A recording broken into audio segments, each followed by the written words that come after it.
Grabe ito, si Alden lang talaga nakakagawa nito mga kasembreros. Tapos, may pasabog sa May 30, sa katapusan mga kasembreros si Alden. And then, ex ni Mayor Mark, may chika kay Kath, no? Mga kasembreros. Sila at marami pang items sa vlog na ito. Unahin ko ito, yung, grabe pala yung, yung TikTok views ni Kath, mga kasembreros, maabot na sa 14 billion views yung total accumulation ng kanyang mga views mga kasembro sa TikTok. Palagay ko marami din namang let's say si Marian Rivera, Niana Guerrero na umabot na rin sa mga billion ng views nila mga kasembro, si Stefano yung mga sikat na mga TikTokers din po mga kasembreros. Si Kath lang talaga yung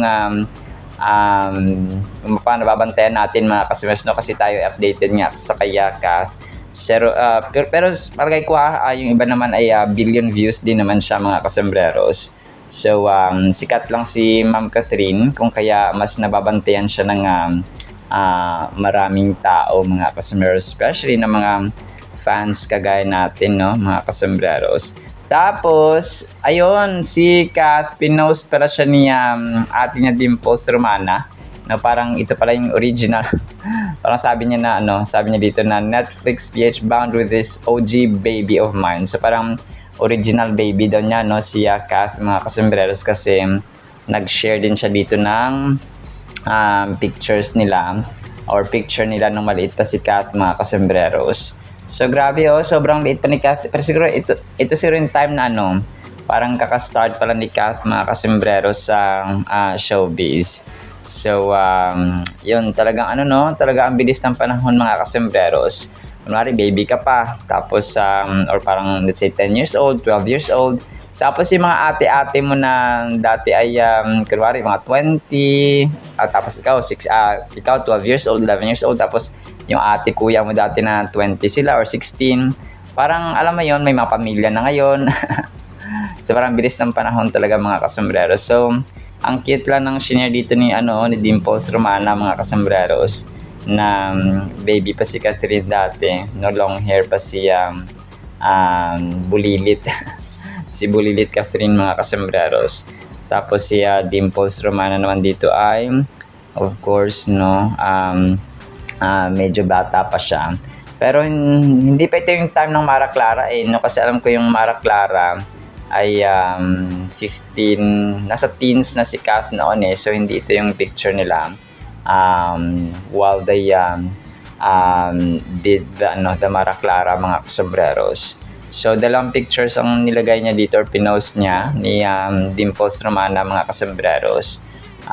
Yung malaki na siya nasa Someone Someday sila, tapos yung isa nung maliit nga si Kath mga kasembreros. So original baby ni ni Dimples Romana itong si Kath mga kasembreros.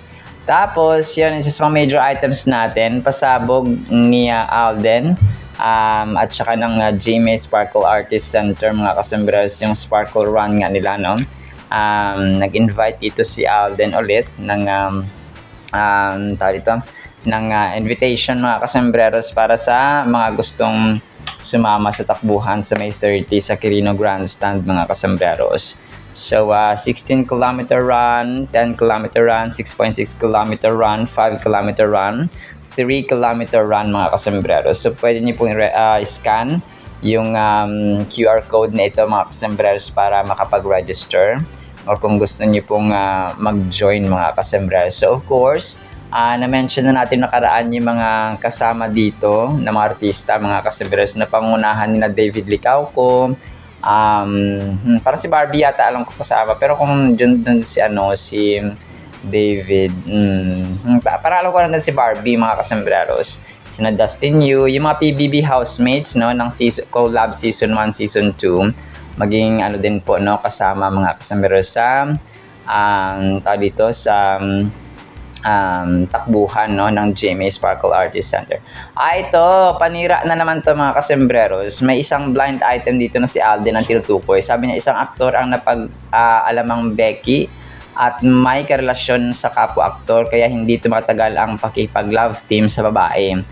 Tapos sabi niya dito, parang sabi pa na isa dito, legit yan, kumain kami noon sa restaurant sa Tagaytay. Nandun siya with close friends and team niya na nagigay language. Nga yan sabi niya, sabi pa ng crew sa amin na nag-serve sa kanila, confirmed with kindat pa sa amin, sign na huwag kaming maingay.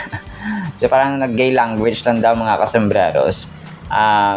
Dito nag-gay language lang daw, tapos yun na din yung basihan nila na yun ano ba ding kung si Alden pa, wala na bang bago? Sasabihan gano'n ni Alden mga kasembreros, no? So kasi yung mga tao talagang wala nang may bato na iba negative mga kasembreros, kaya yan na lang parati yung kanilang issue na pabalik-balik lang mga kasembreros, no? At saka wala namang katotohanan. So yun po. Tapos yun, isa rin sa major items natin, itong si Ashley Ortega nga, no, na ex ni dito ni Mayor Mark Alcala mga kasembreros, ay although in-stress naman dito or in-emphasize ni Tito Boy Abunda na wala pang confirmation, hindi rin niya alam yung status ni na Mayor Mark Alcala at saka ni Catherine Bernardo. Tapos siningan nila ng parang comment ba si Ashley Ortega mga kasembreros sa rumored boyfriend na ni Kath mga kasembreros. So sabi niya dito ay maswerte daw si Mayor Mark Alcala kasi hinahangaan ni Ashley Ortega si Kath ever since mga kasembreros. So yun, pero walang confirmation from both side mga kasembreros. Hindi ko lang din alam kung parang grabe ka misteryoso mga kasembreros yung galawan dito, kasi kung si Mark Alcala na puro pa-suspense na lang siya parati mga kasembreros, no? Pero yun, hindi ko na kinuha yung video ni yung kay Tito Boy Abunda nga mga kasembreros at saka kay Ashley na ito, kasi nga baka makapiright tayo mga kasembreros. Pero yun, palagay ko napanood nyo na rin yung interview na yun ni Tito Boy Abunda with Ashley Ortega. May kasama siya dito, hindi ko alam kung sino nga yung kasama niya dito ni Ashley Ortega sa interview na ito mga kasembreros. So pero yun, no, talagang si Tito Boy Abunda wala rin siyang clue. Siguro nasabi niya na ay napapanood niya lang at saka nalalaman sa mga rumors at saka sa mga posts mga kasembreros. Yun lang, kung wala naman siyang confirmation din na kung ano yung status ni Mark Alcala at saka ni Catherine, na wala naman talaga.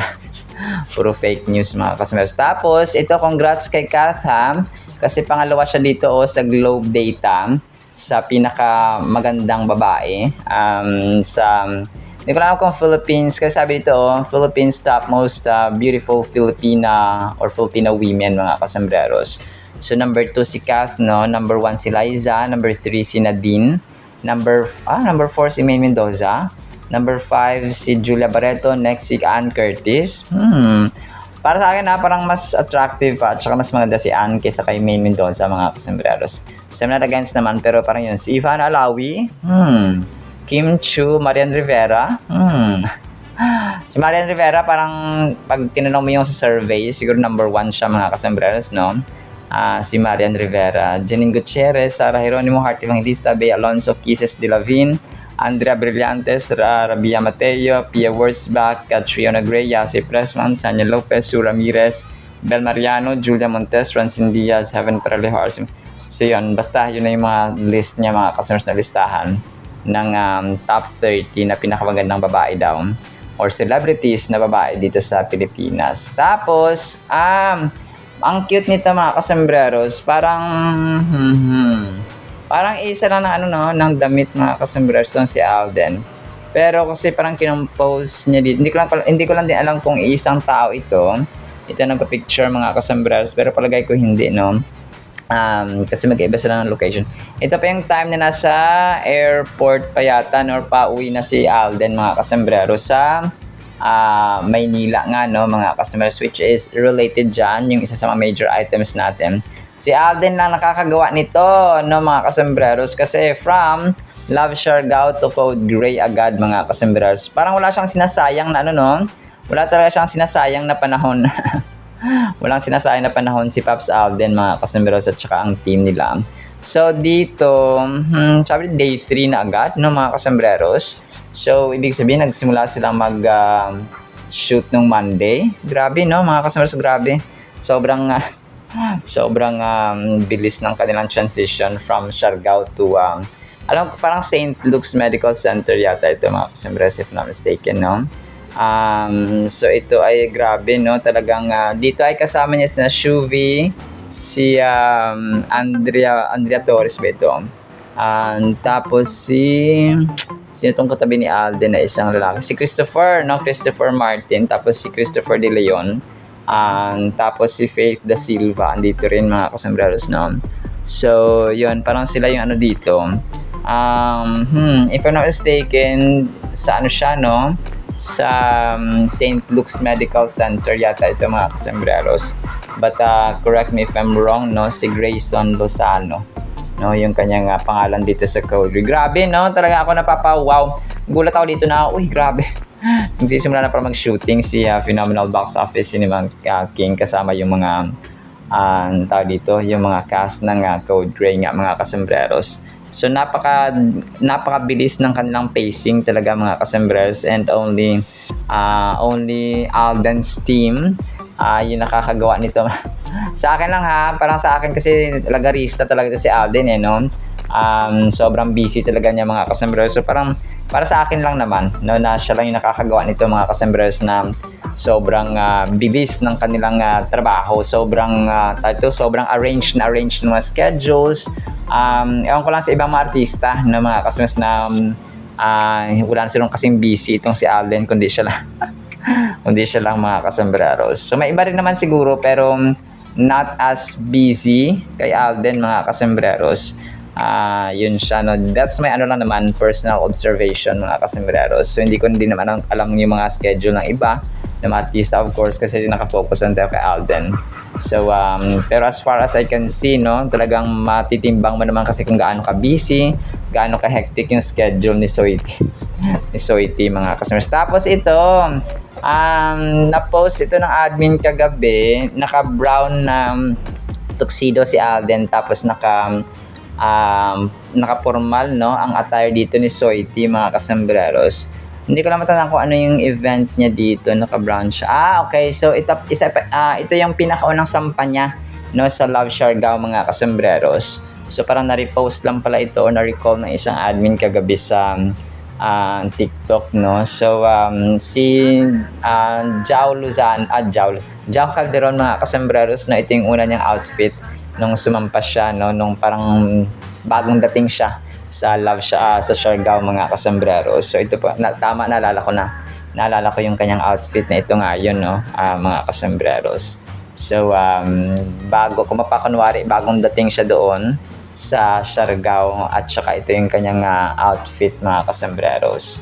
So sobrang cute lang. Tapos ayun, nag-post na naman si Marcy si Jason, mga kasembreros, dun sa TikTok. Sabi niya, hawak mo ang beat.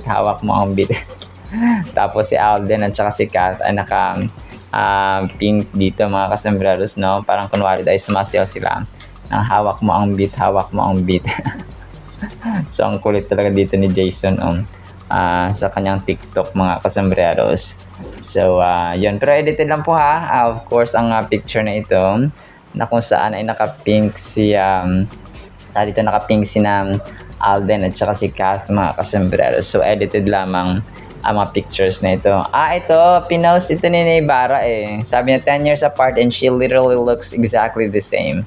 So yun siya, no, parang sa Twitter yata ito, pinagkumpara niya yung mukha ni Kath 10 years ago at saka sa present niya na post, mga kasembreros, no, sa Colgate endorsement niya. So which is definitely true, no, parang pareha lang yung mukha niya, mga kasembreros, na yung ganda, yung ano. So syempre may parang pinagkaiba, parang medyo pumayat siya ng konti, pero yun pa rin, no, yung kanyang ganda at saka yung kanyang aura, mga kasembreros.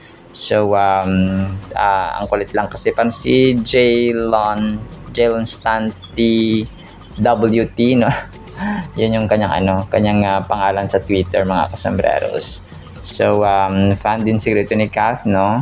Na kung saan nagagandahan siya kaya phenomenal box office cinema ang Queen. So, 10 taon na nakalipas pero parang wala lang, parang yung looks niya daw ay parang pareha lang din mga kasembreros, which is definitely agreeable, no? Mga kasembreros. Tapos, last item natin, okay. So, pinost ni Christina Dowling na 5 hours ago, magaling pagdating sa aktingan. So, kasama dito si Angel Locsin, si Ma Salvador, si Kath, no? Of course, tapos si Julia Montes, at saka si Kim Chiu, mga kasembreros. So, magaling daw sila, no, sa aktingan. Ibig sabihin ay magagaling na actress ng henerasyon nila, mga kasembreros. So, yun. So, grabe, no? Parang sina Nora Honor dati, parang, alam mo yung they live out tayo, no? Sa ating generation, mga kasembreros. But we're not, we're not eternal. Hindi tayo forever sa mundong ito. That is why, kung tayo man nabubuhay sa ating generation, dapat tama yung ating ginagawa, mga kasembreros. At saka, yun, pagtulong sa kapwa-tao, huwag maging bashers. So, ganoon siya, mga kasembreros. Alright, so yun lang sa ating Kath din items. Sabi, play ko tong kay Alden. At saka itong 14 billion views, mga kasembreros, ni Kath, no? Ng Marites University. Sina Ma'am Grace yata andito, no? So yun siya. Tapos, ang salita ng Panginoon na sobrang mahalaga sa ating buhay. Isang pinagpalang araw po, ha, sa bawat isa. Okay, so this is Alden Richards inviting you to join the Sparkle Run 2026 happening this coming May 30 at the Carino Grandstand. Tag your running buddies and run with your favorite stars. Hurry and register now. Bernardo, may 14 billion plus views. Nasa TikTok. Billion? Yes! Wow! Not just million, but billion. Eh, kasi ang ginawa, parang tinotal yung current na mga views. Okay. Kasi ito yung TikTok niya. Sobrang 10 million nga naman. 10 million ng isang item. Tinotal, Yung views ng TikTok lahat ng videos na sa lahat ng TikTok. video. Hindi naman isang video nag 14 billion. Chinek ko lang namin. Kumbaga parang ano na. Aggregated. So parang counting. Kasi nga, bawat video ni Catherine sa TikTok, 10 million, 15 million, puro ganun. grabe ang yaman na niya kung may bayad ng TikTok. So parang Dati naman siyang mayaman. Oo, hindi ito sinasabi. Isang halimbawa si Catherine Bernardo ng celebrity na hindi pa kumukupas kasi wala naman siyang regular show. Tapos yung huli niyang pelikula 2 years ago pa. Pero pag chinek mo yung SOCMED niya, well, for example, sa IG na lang, yung TikTok hindi ko masyado nababantayan. Yung IG niya, lagi siyang may post ng branded. Yes, endorsement. Endorsement. May collab palagi. Minsan nga, di ba, hinahanap natin siya, hindi niya pinupost kung nasaan siya or wala nga siya masyado mga live updates eh. Di ba yung ibang mga artista, umihila sa CR, naka-video na, naka-vlog na. Si Catherine, hindi siya ganun.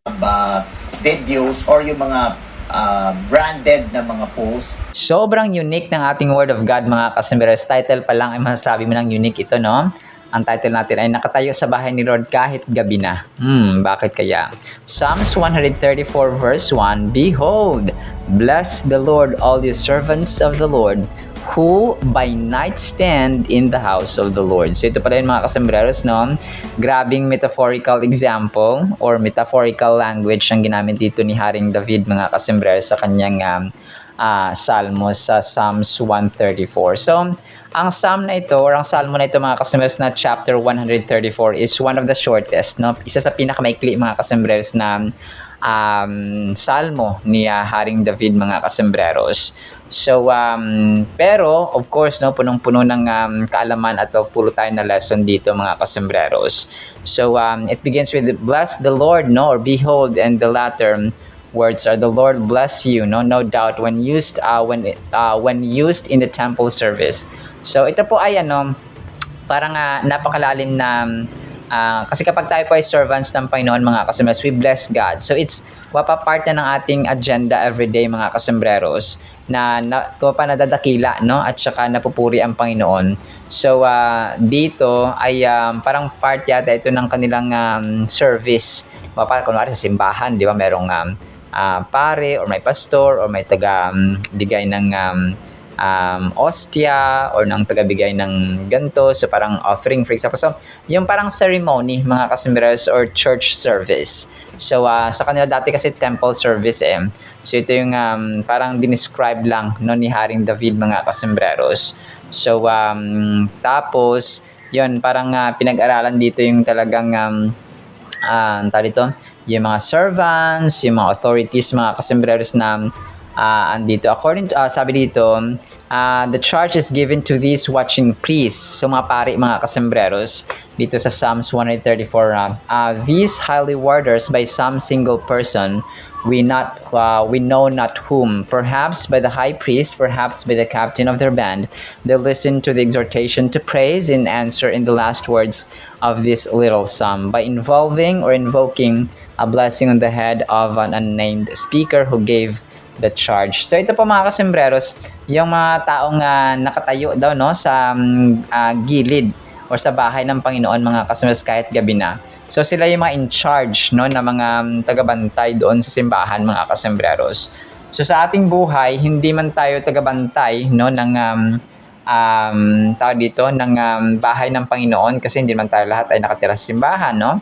Maybe yung mga church keepers or mga church people lang nagbabantay sa simbahan na inassign for example ng pastor, inassign ng inyong pari or ng inyong mga bishop mga kasembreros. So may mga ganun kasi no, nagbabantay silang simbahan mga kasembreros. So sa atin no, yung ating tahanan, yung ating church mga kasembreros. So kapag ang ating tahanan ay may mga nakabantay kasi yung mga magulang sila dapat yung talagang unang tagabantay no, hindi ng simbahan kundi yung buhay nila ba no, dapat ay God-fearing sila na nakita ng mga anak na yung tatay ko, yung nanay ko nananalangin, yung nanay, yung tatay ko nagbabasa ng Biblia, nagsisimba, and of course gumagawa ng kalooban ng Diyos mga kasembreros. So nagiging matulungin sila, nagiging kind, nagiging generous, nagiging mapagpatawad, nagiging humble. No, so yung mga characters ng Diyos mga kasembreros dapat nakita sa ating nanay at tatay because they are the first teachers and first examples mga kasembreros ng mga anak, lalo na kapag maliliit pa yung bata no. So doon papasok kasi yung sila yung nagiging first role models no, sa eskwelahan of course yung mga teachers, yung mga guro, tapos sa simbahan yung mga pari for example yung pastor and so on mga kasembreros. So ganun po siya, pero sa tahanan talagang it's really important na yung mga magulang sila yung nakatayo, they stand mga kasembreros, hindi man na literal na nakatayo sa bahay ni Lord pag kahit gabi na ay sila yung talagang namumuno, sila yung leader, sila yung talagang nagsistand ba no mga kasembreros, tumatayo ng bandera ng Diyos mga kasembreros. So which is definitely important. So for us Christians, we are servants of the Lord High Priest. That we stand in the house of the Lord expresses not only the fact of our great privilege of confiding approach to find Him or to Him and communion with Him, whereby we may ever abide in the very holy of holies and be in the secret place of the Most High, even while we are busy in the world. But it also points out to our duty of ministering, for the word stand is employed to designate the attendance of the priests in their office and is almost equivalent to serve. So yun, hindi na natin kailangan maging pari or maging tagapaglingkod sa simbahan mga kasembreros. So sabi dito ay kahit na busy man tayo sa ating mga agenda araw-araw ay dapat mayroon tayong panahon mga kasembreros sa Panginoon because yun ang ating service, yun ang ating paglilingkod sa Panginoon. Sabi dito serve no mga kasembreros, equivalent nun ay paglilingkod sa Panginoon. So aanihin mo yung kabisi mo sa trabaho, aanihin mo yung mga overtime, aanihin mo yung mga pera.